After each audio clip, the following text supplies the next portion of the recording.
If you're like me, you're always looking for ways to shave off the time it takes to do all your chores around the house. And Rubbermaid is right there with you because they've come out with their version of the spray mop. But I like this one. This is called the Reveal. And let me show you some key things about it. Now take a look at this pad. Now this is a 15-inch pad. Now I've got one right here because you can get different pads sold separate, the pads sold separately. But take a look at this. It's made out of a microfiber.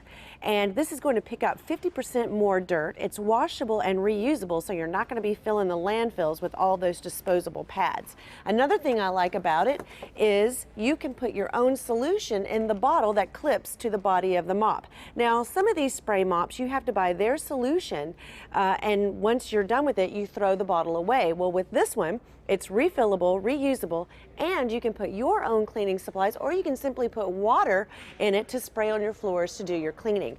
It doesn't require batteries to dispense the liquid. All you do is pull the trigger and it sprays it out and it will clean the floors in no time. Now, another thing I like about this is look and see how the head rotates a full 360 degrees, so it allows you to get in under your furniture and your tables and things like that, so you get a nice clean floor every time.